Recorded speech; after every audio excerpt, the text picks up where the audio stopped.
ഓസ്ട്രേലിയയും തമ്മിൽ അരങ്ങേറുന്ന border Gavaskar trophy test cricket പരമ്പരയിലെ 4ാം മത്സരത്തിൽ ഇന്ത്യയുടെ സൂപ്പർ ഹീറോ ആയത് യുവതാരം നിതീഷ് കുമാർ റെഡ്ഡിയാണ്. ഇന്ത്യ ഏറെ നാളുകളായി കാത്തിരുന്ന ബാറ്റിംഗ് ഓൾറൗണ്ടർ സ്ഥാനം ഫില്ല് ചെയ്യുന്ന താരമാണ് നിതീഷ് കുമാർ റെഡ്ഡി എന്ന് തെളിയിക്കുന്നതായിരുന്നു മെൽബൺ ക്രിക്കറ്റ് ഗ്രൗണ്ടിലെ സെഞ്ചുറി. നേരിട്ട 171ാം പന്തിൽ നിതീഷ് കുമാർ റെഡ്ഡി സെഞ്ചുറി തികച്ചു. അതും സ്കോട്ട് ബോളണ്ടിന്റെ പന്ത് മിഡ്-ഓണിന് മുകളിലൂടെ ബൗണ്ടറി കടത്തിയായിരുന്നു സെഞ്ചുറി. 99ൽ നിന്നായിരുന്നു ആ 4 നിതീഷ് കുമാർ റെഡ്ഡി നേടിയത്. ബോക്സിംഗ് ഡേ ടെസ്റ്റിൽ ഇന്ത്യയെ കരകയറ്റിയ ഇന്നിംഗ്സ് ആയിരുന്നു നിതീഷ് കുമാർ റെഡ്ഡിയുടേത്.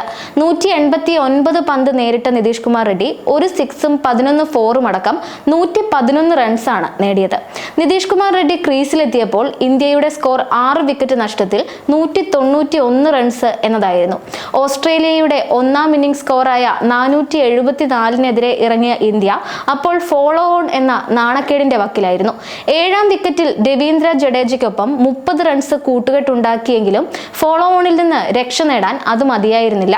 എന്നാൽ 8ാം വിക്കറ്റിൽ വാഷിംഗ്ടൺ സുന്ദറിനെ കൂട്ടുപിടിച്ച് നിതീഷ് കുമാർ റെഡ്ഡി 127 റൺസിന്റെ കൂട്ടുകെട്ട് സ്ഥാപിച്ചു. അതോടെ ഇന്ത്യൻ സ്കോർ 348-ലെത്തി. ഫോളോ ഓൺ ചെയ്യേണ്ട അവസ്ഥയും ഉണ്ടായില്ല. നിതീഷ് കുമാർ റെഡ്ഡിയുടെ ഈ ഇന്നിംഗ്സ് ടെസ്റ്റ് ക്രിക്കറ്റ് ചരിത്രത്തിൽ ചില റെക്കോർഡുകളും കുറിച്ചിട്ടുണ്ട്. 21-കാരനായ ഈ ആന്ധ്രക്കാരനെ ആദരിക്കാൻ ആന്ധ്ര ക്രിക്കറ്റ് അസോസിയേഷനും മുന്നോട്ടെത്തി. ചരിത്ര സെഞ്ചുറിയിലൂടെ നിതീഷ് കുമാർ റെഡ്ഡിയുടെ അക്കൗണ്ടിലേക്ക് 25 ലക്ഷം രൂപയും എത്തിയിരിക്കുകയാണ്.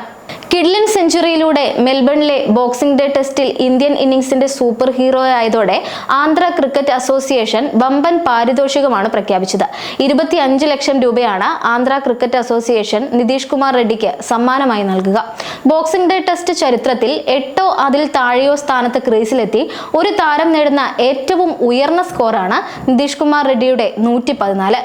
8ഓ അതിൽ താഴെയോ നമ്പറിൽ ക്രീസിലെത്തി മെൽബൺ ക്രിക്കറ്റ് ഗ്രൗണ്ടിൽ ഒരു താരം നേടുന്ന ഏറ്റവും ഉയർന്ന സ്കോർ എന്ന റെക്കോർഡും നിതീഷ് കുമാറിന് സ്വന്തമാണ്. 1902-ൽ ഓസ്ട്രേലിയയുടെ റെജി ഡഫ് 10ാം നമ്പറായി ക്രീസിലെത്തി 104 റൺസ് നേടിയതായിരുന്നു ഇതുവരെയുള്ള മെൽബണിലെ റെക്കോർഡ്. ഇതുമാത്രമല്ല, 8ാം വിക്കറ്റിൽ ഓസ്ട്രേലിയൻ മണ്ണിൽ ഇന്ത്യയുടെ ഏറ്റവും ഉയർന്ന 2ാമത്തെ കൂട്ടുകെട്ടായിരുന്നു നിതീഷ് കുമാർ റെഡ്ഡിയും വാഷിംഗ്ടൺ സുന്ദറും നേടിയ 127 റൺസ്.